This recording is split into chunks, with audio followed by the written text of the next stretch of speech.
I should probably turn my microphone on. Hello! Hello, everyone. Hi. It is I, Distracted Elf.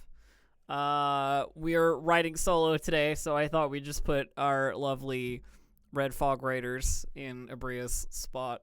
Art by Butt Prince. Oh, thank you, Siobhan. Siobhan is just, my girlfriend has just delivered me some banana bread just as soon as I went live. What timing. Yeah, so I thought, just if we're just getting into it right away, I thought our first episode went pretty well. It was a nice little, like our first actual game episode went pretty well. It was a nice little package, a nice little like one mission introduction, kind of like start to finish little like quest to get our folks situated in the world and in Vode on Vode and on Vode and kind of just like get everybody in the place they are feeling a little comfortable, like role playing their character and stuff. It was a lot of like feeling out what the situation was. It was a lot of like letting people interact. It was a lot of like introducing some random NPCs. Like we really got to hammer on like Madame Marani as a person, as well as we introduced Keld, the old bounty hunter lady. We also got to talk about Kelshir, the tour guide, who now has a broken leg thanks to poor rolls by our various squad for finding things. And we got an introduction to the two younger NPCs, Dash, and I don't think we ever got the girl's name, but we have a name for her in our quest. Let me see. Dash, who is possibly force sensitive, and his older sister, Solta. More like Zara Fellshear. Yeah, exactly. But yeah, so I think we did some pretty good setup. We got some like sort of lore out there. A lot of it was as with any first session of any game that you run, getting your players situated in the world that you've made or the world that you've created around them is the first and most important part. So I did a lot of like talking description kind of stuff during that episode. I did a lot of like, this is where you are, this is what you would know, this is like the general surroundings, what you're seeing while you're walking through the halls, what you're seeing while you're walking through the jungle, these kinds of things. But I didn't want to press too hard. So you'll notice that during the first episode I didn't do an obligations roll because it felt too soon to just like throw obligations into the mix. I was okay, and it says in the book, use the obligations when you want to, and also that like rolling success on or rolling that somebody's obligation is going to come into play doesn't necessarily mean you have to put that obligation into play. It just means that they will take more stress this episode. More stress this episode is the like mechanical aspect of it. So if like that roll ever gets in the way of your storytelling, you can set it aside for a little, if you know what I mean, and then bring it back in when it feels right. One of the things I didn't like so much that I realized after the fact was I think Zyle pretty much got all the roll. Like a lot of the rolling was done by Zyle. A lot of the rolling was done by Aki. And that's not to say that's bad. That's just like the character that had the abilities that I was asking for who wanted to roll them. But I did have a combat encounter in there, like random combat encounter setup that was foiled by some good survival rolls and some good perception. So we didn't get to see our bounty hunter break out the blaster pistol and start shooting, which I feel like that's okay. We can give them an opportunity to do that in session 2, because session 2 I'm going to focus, I think, a little bit more on that combat aspect. I want to put them up against something, so that they can get a feel for how the combat plays. Not something necessarily too threatening, but something, you know what I mean, that can kind of like get them used to the way that combat flows in the game. Because like I know it, and you guys probably know it after all of these GM preps and this like talking about it and so forth, but they don't necessarily understand exactly how it works. So we have our second mission that we've already drafted up that I think I'm going to use, which is the combating the fog mission that we wrote a few GM streams ago. So I don't know if I want to have it be Zala who gives them the quest, so to speak, because I think that opens up my sort of like quote-unquote main villains fairly early, though I would like to introduce them when I can. But this is one where they could easily just do what they've been told to do. For instance, like the quest that, as we've written, is that Zala gives them a task to go shut down one of the like wildcat fog producers out there in their in like their landed ship. We can put a bounty on it, so to speak. And basically like her statement of intent is like kill them all, basically, and then bring me proof that you killed them. What I think I'd probably do is stuff like the reason we know where they are is that the ship has been like not transmitting, but like their transponder is like still active or something, and has been tracked by Yutiko. But she doesn't have like the manpower to just like send a bunch of guys to go deal with it herself, so she'll just like hire on the party. And then we wrote in that the ship is like stuck, and that's the reason that they can't leave, because the ship has been overgrown. So they're gonna run into the crew of that ship. There's a bulky Trandoshan with a flamethrower, an engineer, a pilot, maybe add a couple of other like random minion style goons in there. And then see if they'll sort of take that on.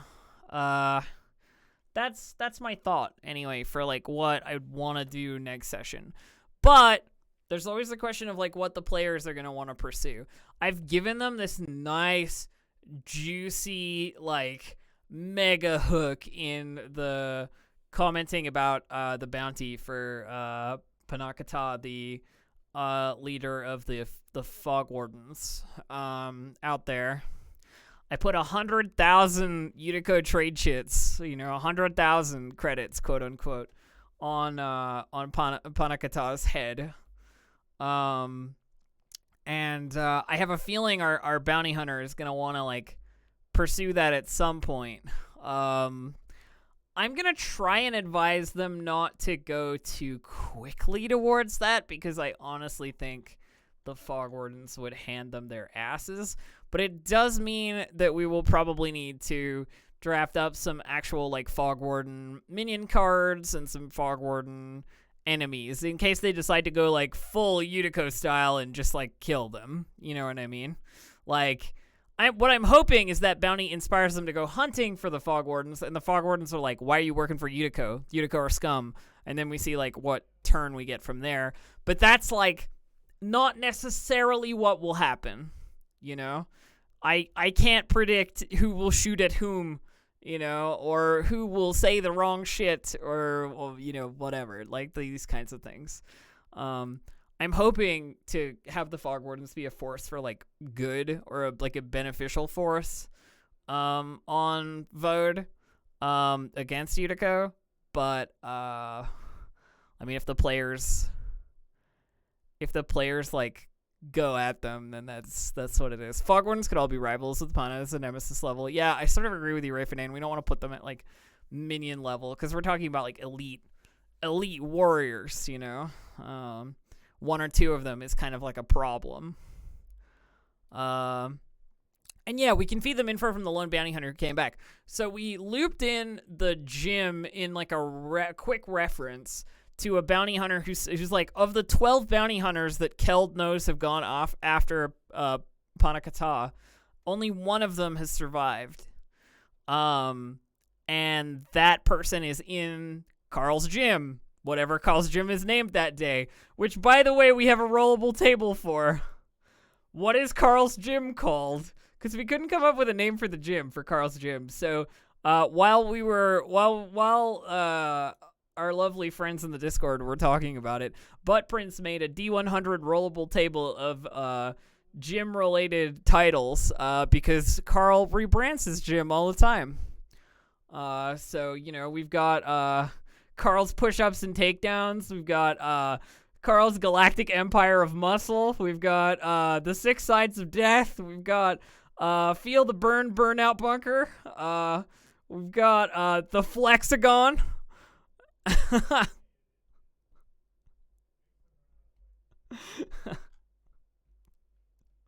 We got Vote Fit.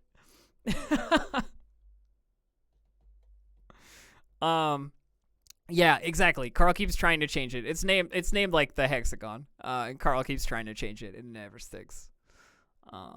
Exactly. Butt Prince. Yeah, precisely. He's trying to rebrand it, So like new signs go up and stuff occasionally.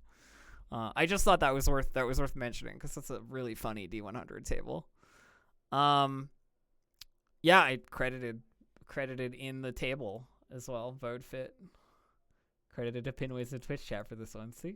Sweat and plasteel. I think the Flexagon is my favorite one. But yeah, getting back on track. So we have that as a hook in terms of like following the Panakata situation. The first thing that Kryno is gonna want to do is probably talk to the bounty hunter who lived, And so, like, we've got to consider who this bounty hunter is and probably have, like, something ready for that. The other thing that the players seem to really latch onto, or at least Aki/Zyle latched onto, was the Force Ruins. And obviously, we're going to be going back to the Force Ruins. I thought I telegraphed that there's something weird about it with Dash, like, pretty well.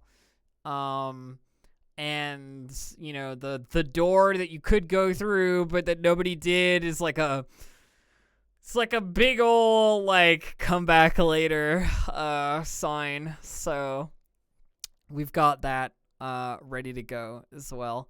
I know that Rowan Mist, in the Discord made some rollable tables for the Force Ruins as well, which is lovely. I'll be importing those, shortly. In fact, I can probably just do that now while I'm sitting here talking to you.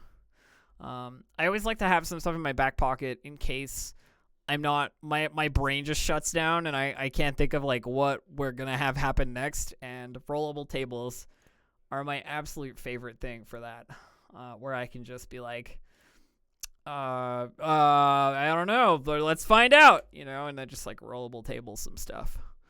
So we'll go Temple Ruins, random encounters, D12, and then grab all of that. Boom. It's the wrong color because my Discord is in dark mode, but I can fix it. Background color white, foreground color black. There we go. Let's just format a little bit here.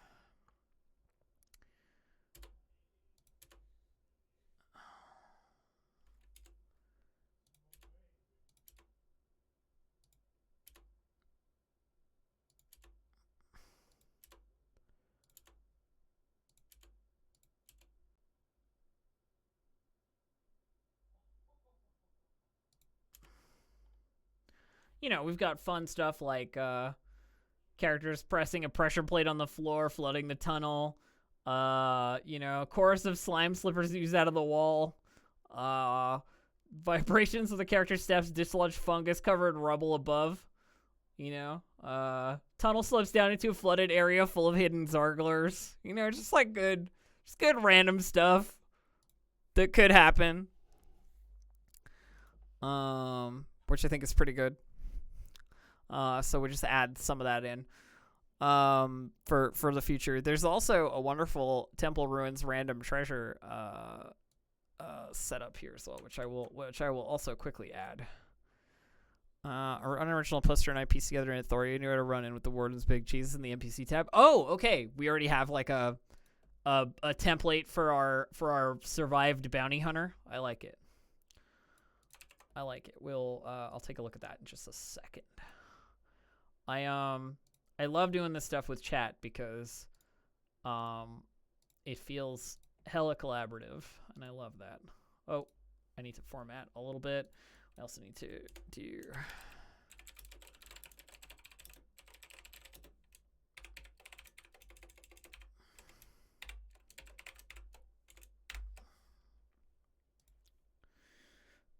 Okay. Yeah, I don't get to everything immediately, Discord-wise, though I am definitely interested if people have drafted up something already. I like a small Vodian mushroom wood carving of a blimp shark as one of the pieces of loot. Blimp shark carvings. I also really enjoyed, by the way, chat, and maybe this is something that you, as people who are also in the know and in the back end on the outside of the player knowledge. I really enjoyed just dropping names of stuff and then having the players be like, "Excuse me, what? What did you say? What was that about? Blimp shark?" I thought that was particularly fun. As like a person with secret knowledge, the GM like fingers steepling, you know, was pretty good. It was also pretty great how immediately they bought into the like Drifang mythology. Like the Drifang isn't real. Gosh, the Drifang is definitely gonna be real. Okay, so let's take a look at that. Let's take a look at that Ithorian in the NPC tab. Let's take a look. Scrolling back up. Where are we? I'm looking for Chaotic Bastards posts.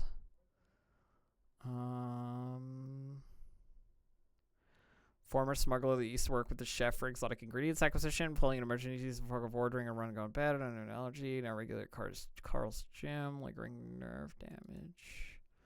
Yeah, no, I like that.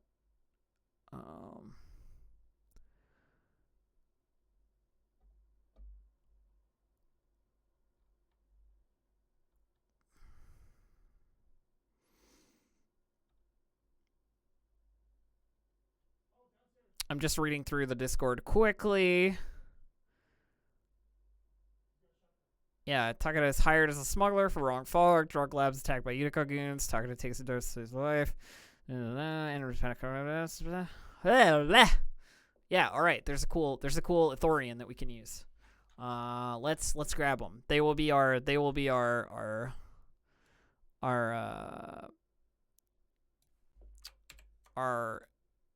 run in. And I'm definitely stealing the Chadra fan butt prints for the gym. They'll be our NPC run in for what do you call it? Oh my god, my brain is... It's difficult to do two things at once, let me tell you. And I am rather... When you don't have a co-host, doing the technical aspects of inputting things into the stuff here, and then the I'm still doing it. I'm just like stammering away. The practical aspects of continuing to speak about things that make sense is a big deal. Okay, so we're gonna move Takeda down here. Wonderful.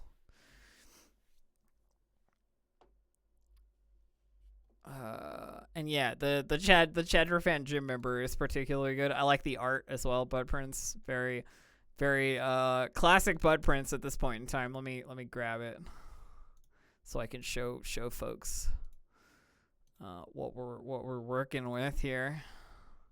Look at this guy.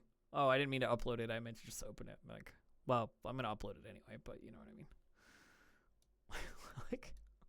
Look at this Chadra fan hero. Like, he's fucking amazing. And when you remember that the Chadra fan are like 3 feet tall, you know what I mean? It's even better. He's just this like swole Chadra fan gym buff. Which I think is great. So let's get them in there as well, just in case. Trunk. I'm gonna have to make more categories for these NPCs because I've just got too many.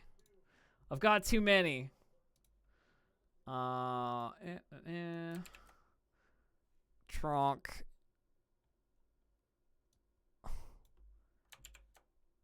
Trunk wants one thing and one thing only: to prove himself to the galaxy.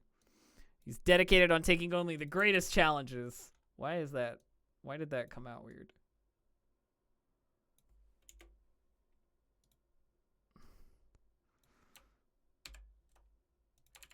There we go. That's better. It's because there was an emoticon in it, which was ruining it.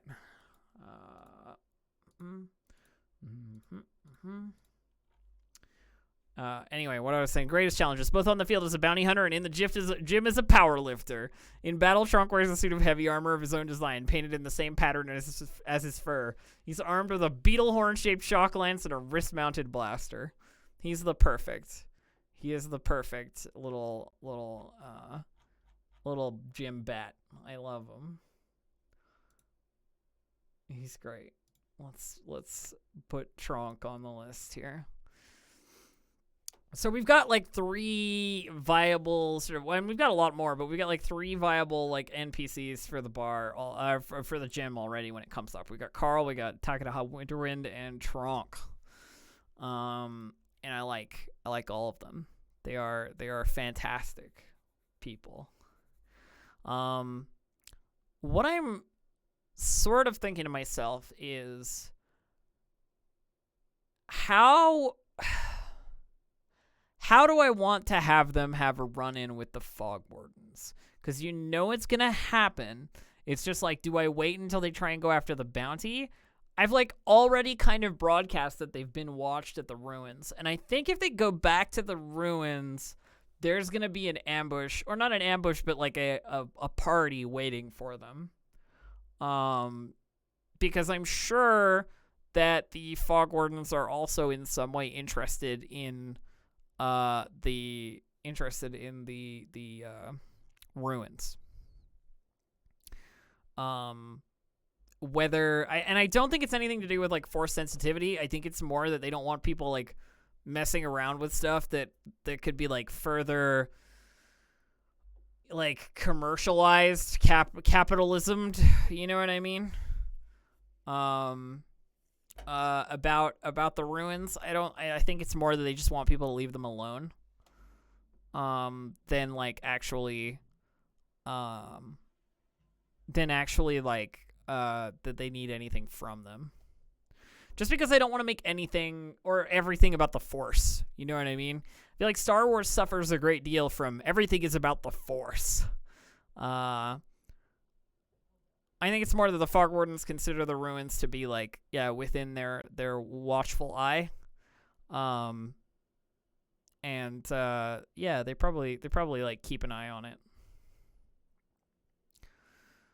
Wardens probably have their hands full fighting actual Yuriko people. Oh, I mean, definitely. There's probably news every week of like a new hit on a condenser or, like some Yuriko party that's gone out and not come back or whatever else. Yeah, I'm definitely going to put like some kind of alarm system or like beacon or something on the door or like on the entrance that they came down the like hole in the ceiling.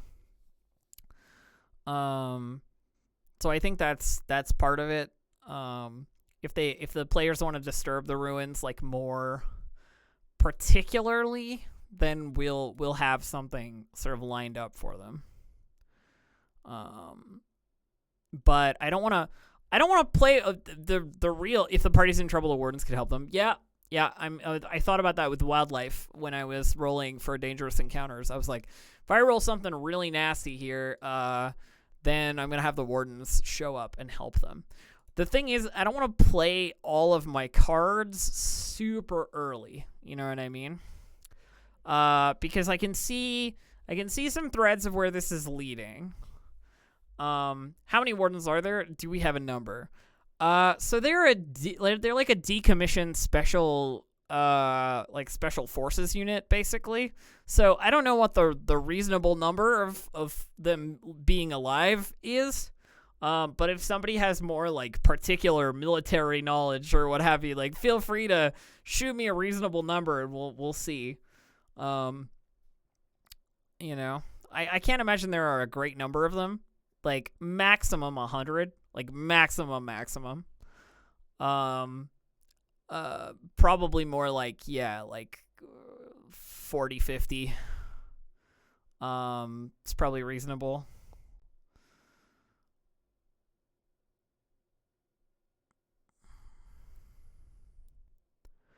Yeah, I mean, I definitely think I'm gonna have that like you are being watched vibe on them when they go out into the jungle.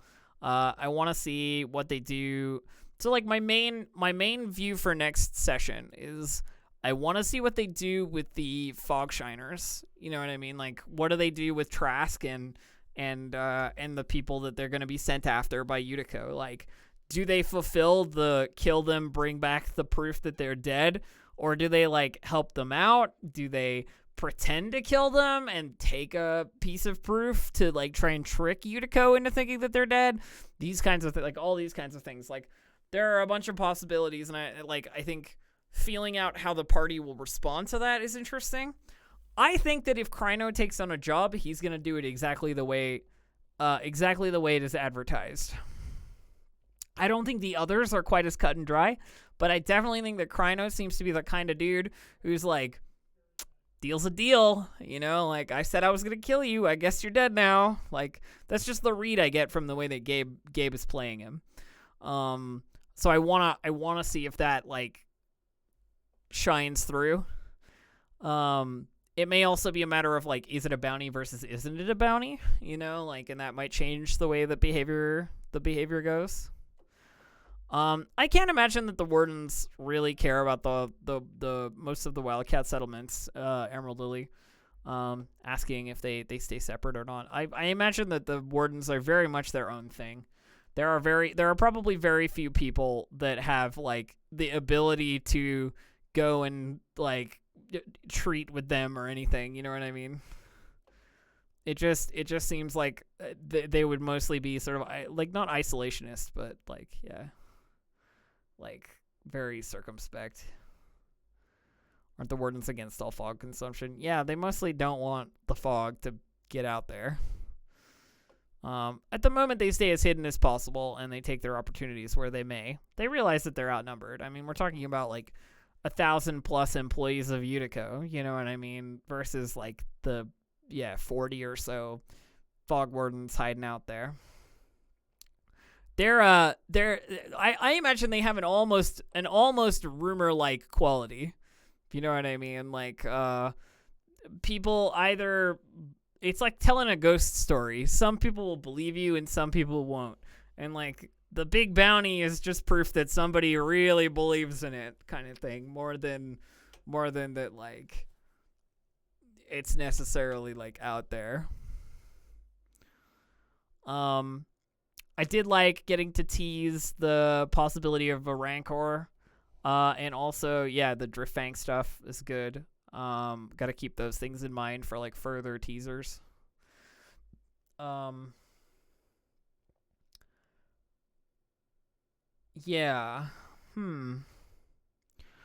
to think about stuff for Omni a little bit because that ship is going to need looking at eventually. Tried to give them an opportunity to go and check out the ship. But they said they'd look at it later. I like the idea of these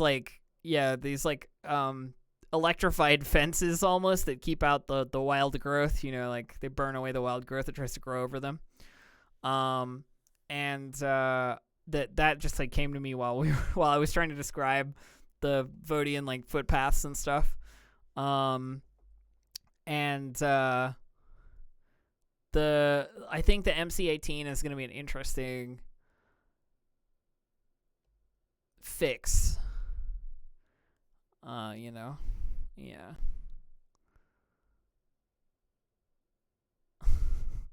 The dumb comic cartoon in my head is that wardens are hiding behind every fungal tree like a Scooby-Doo villain. Yeah. And yeah, Mr. Albert, we're not done with Frostmaiden. We just had a sick cast member this week. Yeah. So we're working on having a contingency plan week to week as to like what we can do when we have somebody sick for the D&D stuff. This is a little deviation. Sorry, friends. We don't exactly have like a secondary D&D thing that we're running at the moment. So when somebody is sick, I don't want to run a dungeon at a deficit because I've seen how that goes. So mostly it's like if somebody's unavailable, we skip that week. But decisions get made at the last minute, so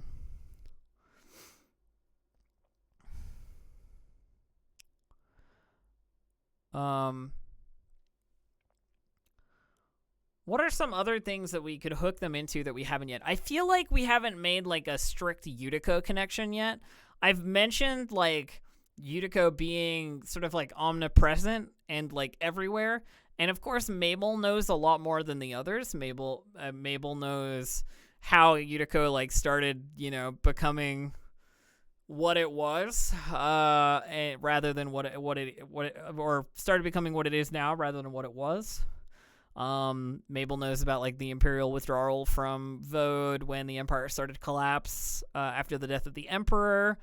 Mabel knows a lot of stuff, and I think there's some potential in terms of like old salvage in the like closed off tunnels under like that have since been like sealed because of like they are unsafe or like unatmospherically sound or what have you. I sort of like projected that there are like these old like Imperial buildings on the surface that have been like overgrown and so forth, and I think like one of those places might be an interesting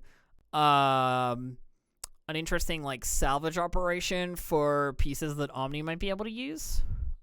But of course we need to like hook them in on that. Like Omni needs to have someone they're talking to who leads them in that direction, you know what I mean? Which I can do, obviously. I'm also going to mention, the scrapyard on the button, and stuff like that, but, it's less accessible to them currently on the ground. Because obviously like they need to hire a shuttle to go up to the button, the space station, above sort of the orbital way station above Vode.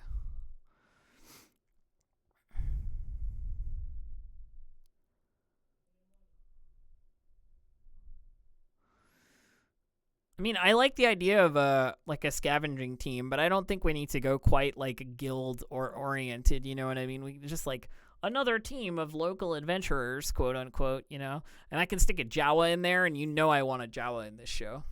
So I'm going to put one if I can.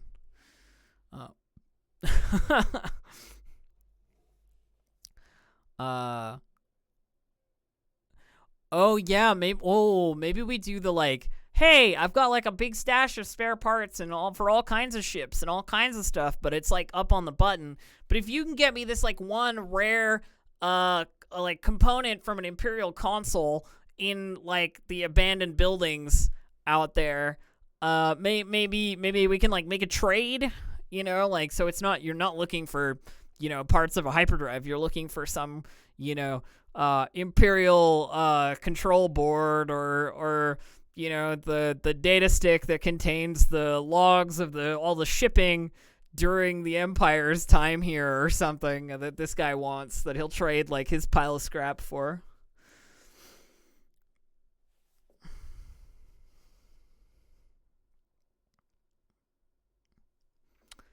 I don't know. There's some potential there. I think there's something good in that, in theory.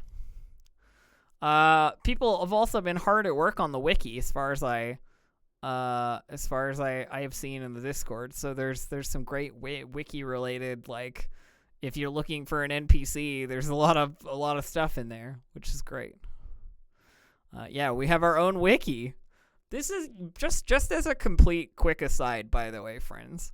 The fact that I started this show with the idea on Rhyme of when we were playing Rhyme of just being like, I'm gonna play a Star Wars, and now we've got like this whole cool like community around it is kind of it kind of blows my mind, honestly. The like activity in the Discord, and that there's a wiki that exists and stuff like that, and like I don't know. I'm very into it, so thank you.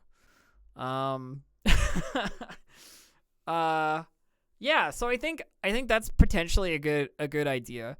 Having some kind of like ship scavenging mechanic who has a bunch of spare parts that can probably trade stuff to Omni. So like we need a scrapper, and I think I'm gonna make a Jawa. I'm gonna make a Jawa for it because Jawas are the best, and I need one. So we're gonna have a spacefaring Jawa with a couple of other scavenger buddies who are not Jawas. You know what I mean? Who happens to have access to a whole bunch of parts for that could be functional for an MC-18. I think that's the go on that one. I'm gonna add them. What do you name like what are Jawa names? What do they look like? This is a good question. I don't know what you the Jawa's name is Bogey. No. I can't make too many references.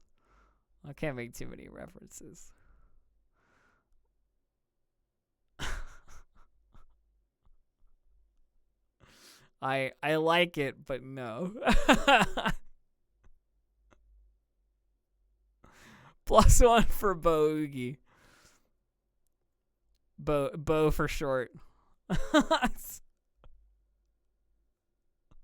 Oh no, you're gonna get me to do it. All right.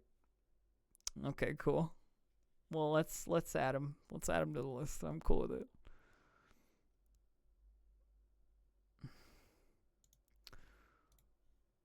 You guys want it too much. I'm not. Who am I to deny my public?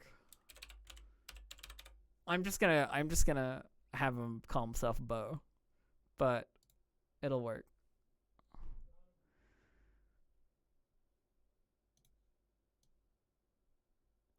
Bogey the Jawa. There you go.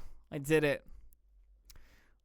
He exists. He's our scrapyard boy.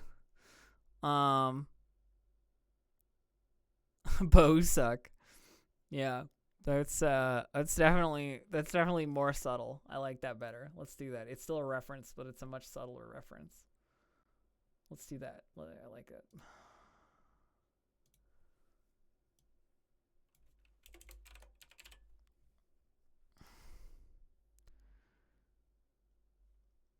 Bow suck. It's still a boogie reference, but it's a boogie reference. Wildly subtly. When I needed a Discord was a target craft for some sonic weaponry detection tech after they were wounded. Maybe they got the pass from the Jawa. Yeah, it's an easy lead in for sure. It's also super easy for me to lead it in because when our boy, I say with an I, when our Omni goes to check out their ship, I'm just gonna have Bozak like looking at it. You know what I mean? Like you go and like pull the tarp off or whatever, and there's already a Jawa like poking at it. And then they can have that conversation. You know what I mean? Like it's one of those like you run into this NPC poking around in your stuff situations, and then you have the conversation of like, well, I have the pieces for a ship like this. I can help you out if you need to get it running, because it doesn't look like it's running. You got a piece missing like there. There's a big scorch mark in it right there. I could buff that out. You know, like these kinds of things. I think we could have a good like when Omni goes to check out their ship, there's a there's a little Jawa poking around at it and initiate conversation. You know, I think that'll be good. So stuff for next stuff.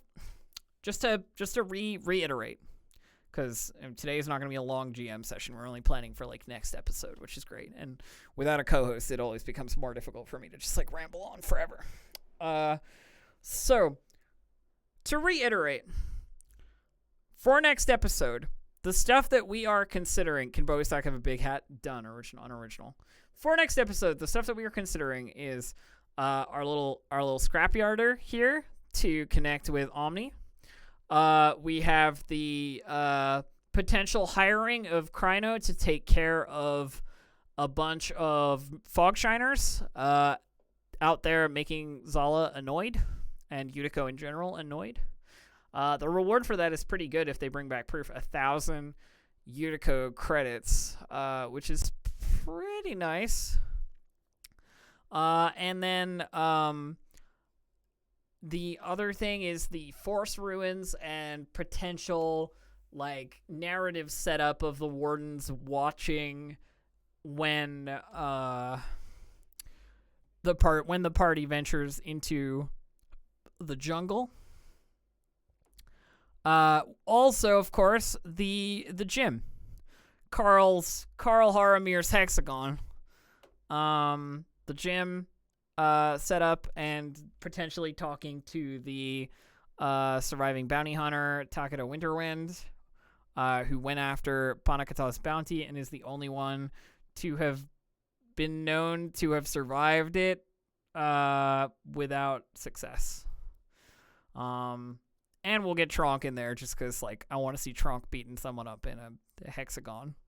Little tiny 3-foot tall Chadra fan just, like, uppercutting some Wookiee or something, you know. Just give him a like, a really, really badass opening because it's cool as hell.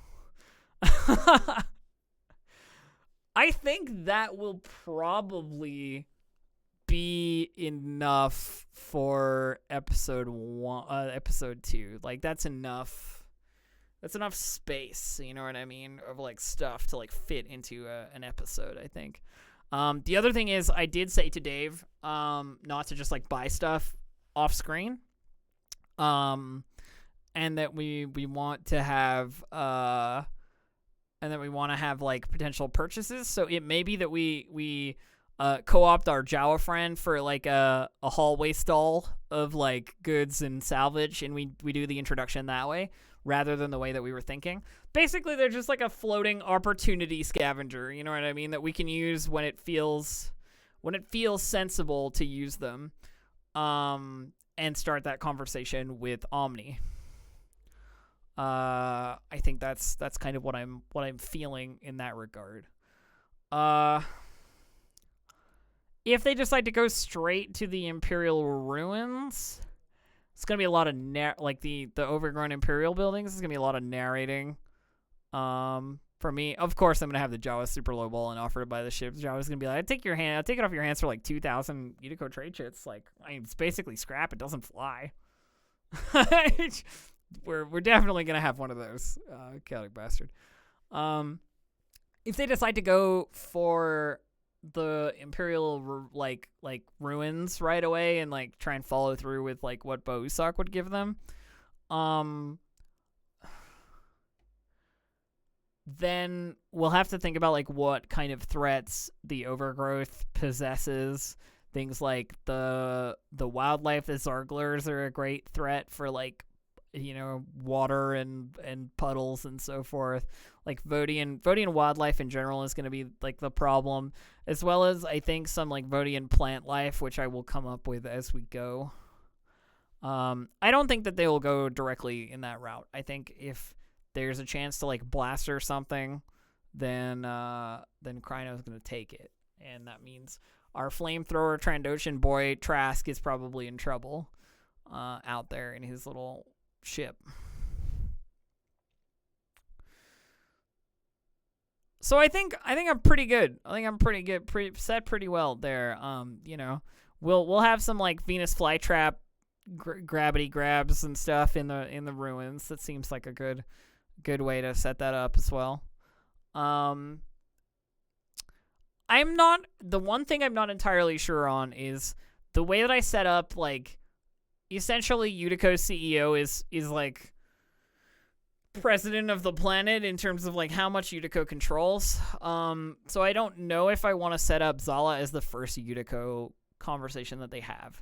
We might need someone a little bit lower on the totem pole to send them on this, like deal with this basic problem for me situation.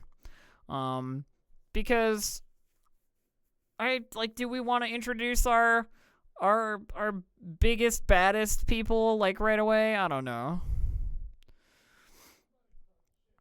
But then again, there's the easy you rescued those high value, like children, and now you've got some profile. So here you go. This is what I want you to do.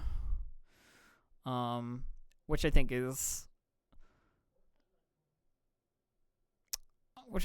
maybe better. I mean, I want to introduce her because she's a badass and she needs to be introduced, but episode 2 might be too early. I don't know. I think I'll just leave that to my intuition at the time, how I'm feeling in the moment.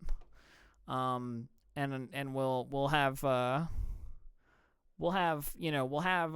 potential sideline Utico member like that I can have give this task, if not.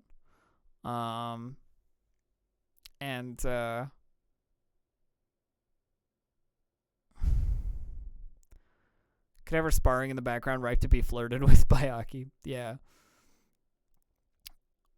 Or maybe we have Jander give them the old Utico handshake, because of them like bringing back the kids who were like, the children of some diplomat he was doing negotiations with. Maybe we do the smooth Jander introduction first. You know what I mean?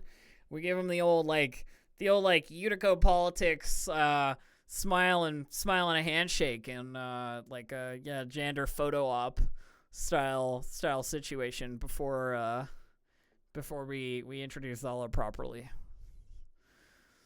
I feel like that might be good, and then have Zala like in the background somewhere in like a next in like another scene in the gym or something. Isn't the Utico handshake a vibro knife to the gut and a body drop in the jungle? I mean, yes, but no, not in this case. We're talking charismatic, charming. Thank you for your service. If there's anything I can do for you, let me know. Kind of a handshake, and then see what they ask about as well. I think that's a good introduction, actually. I think that's probably what I'll do. I think that's probably what I'll do, because I think that opens up the possibility of them being like, well, we want to talk to Jander. You know what I mean? Like we want to go high profile, kind of thing, which would be an interesting twist on the situation.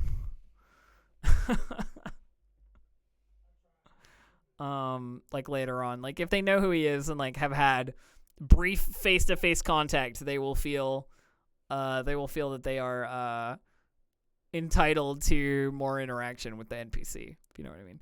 Is Zala known as the CEO publicly? I think Zala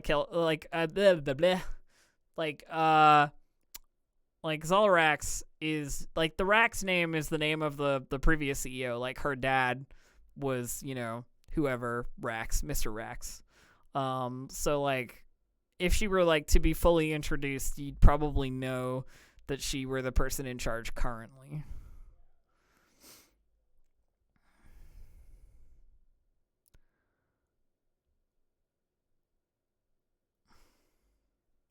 So yeah, I think she is known to be the like CEO, but it's more like within the company. It's not like a position that she takes incredibly seriously. She leaves a lot of the business aspect to Jander, obviously. She's the illegal side of things.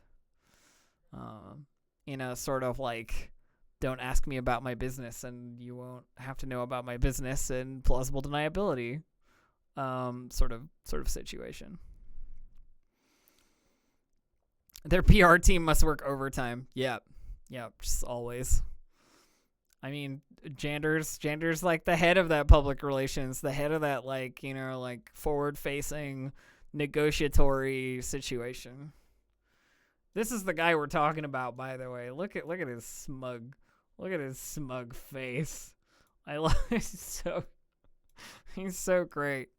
The art by Flying Scurious, by the way, at Flying Scurious. Absolutely wonderful. Jander art. He looks like just the right kind of asshole. So yeah, we'll have him give the old handshake, I think, at the beginning, and just for a refresher, here's Selah. I'm not sure which way I want to pronounce it, but we'll find out. Who looks a lot more, you know, looks a lot more like she would shoot you with a blaster pistol with very little issue. Okay. I feel like we are wonderfully situated, friends. I feel like we have a nice little position here. We've got a couple of NPCs that we can play with in the next episode. There's a fight I want to have, which I think will be the Trask related stuff. It feels good. It feels nice. And what we're doing with these GM streams now that the game has begun is laying track. You know what I mean? Like, we want to make sure we know what we're doing going into the next episode of Desperate Gamble. But the other thing is we got to think about the long game a little bit while we're doing it, because we got to think about, like, well, okay, so the players have done this. What's the, like, NPC response? How are our various factions feeling? Like, those kinds of things. So far, not much impact, because obviously it's just the rescue of the kids. The Fog Wardens know they exist. I think it's like, you know, step one, Fog Wardens know they exist. Reported back, ruins have been disturbed, right? Step two, Yutiko knows they exist because Jander's going to come give him a handshake for rescuing Solta and Dash. You know, really preserving foreign relations with the local system diplomats, so forth. I should probably think about, like, where this person is from. This diplomat, quote unquote. Solta and Dash might need a last name. Yeah. Okay, what else faction wise? Madame Harani obviously, like, has connections with basically all the player characters. I don't know if I want to make it an Imperial connection on original poster for Solta and Dash, or if I want to make it like a, you know, next planet over in the system diplomacy action kind of situation, you know, like more like a business deal, sort of a situation, because I don't want to tie everything to the Empire, because as soon as I start doing that, we start getting a lot of, like, that Imperial influence, and, you know, we don't want to make everything about the space Nazis, because boring, you know, and then we start equivocating that, like, some of the people we know who are space Nazis are fine, and we don't want to do that. We don't want to do that at all.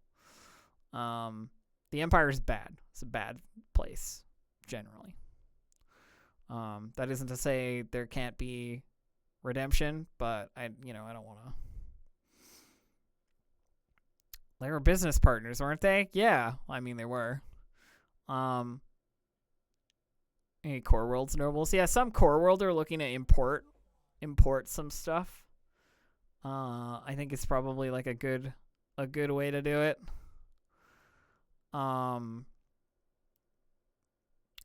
We'll think it over. Come up with a last name. Okay, all right. Well, actually, let's just do it now. We don't have to. I don't have to run away. I'm just trying to. I don't know why I'm trying to, like, cut it into a nice, neat 1 hour, 2 hour, 3 hour block, and I'm like, well, I'm coming up on the end of my 1 hour. We can just think of the last name now. Who are these kids? Who are they the kids of? And where is this person from? Are we talking, like, Core World, like Coruscant Core World, or are we talking, like, you know, like somewhere else in the core?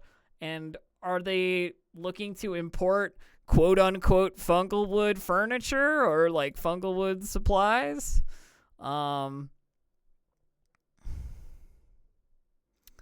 Like, or is it I say quote unquote because of course gender wouldn't talk about the fog of war like aspects of things necessarily like openly.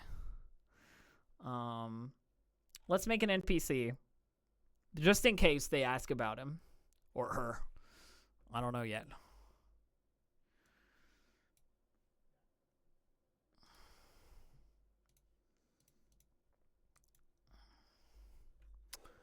Let's see.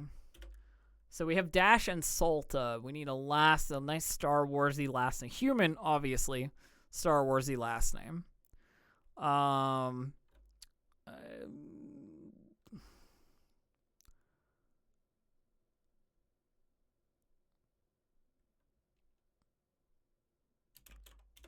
Killian. I like Killian as the last name. Solta and Dash Killian. It's good. And then first name,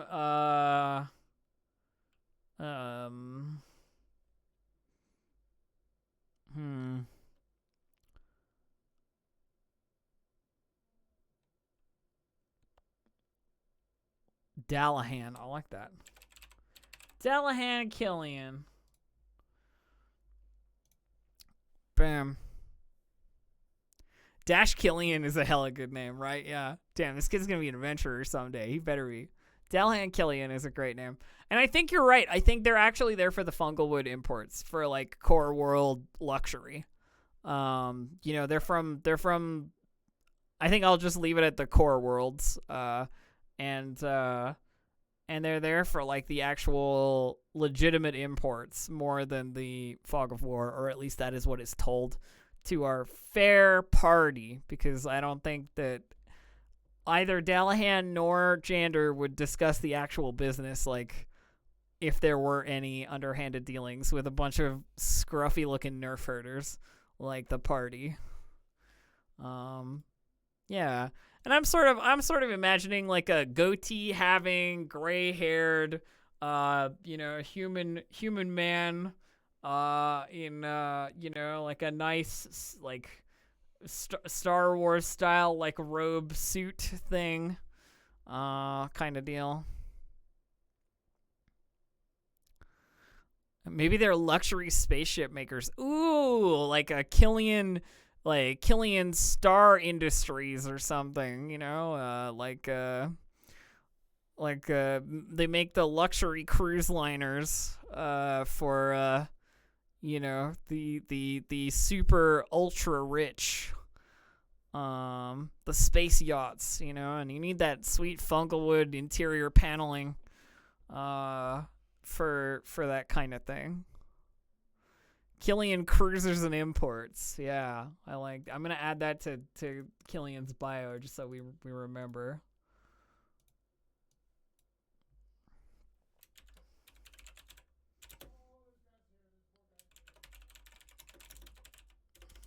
I like the ampersand.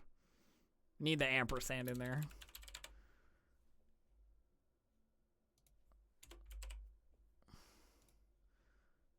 There we go.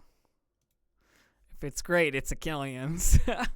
Yeah, well, I think it's just another like little flavor we can add, and maybe have the players like run into later on.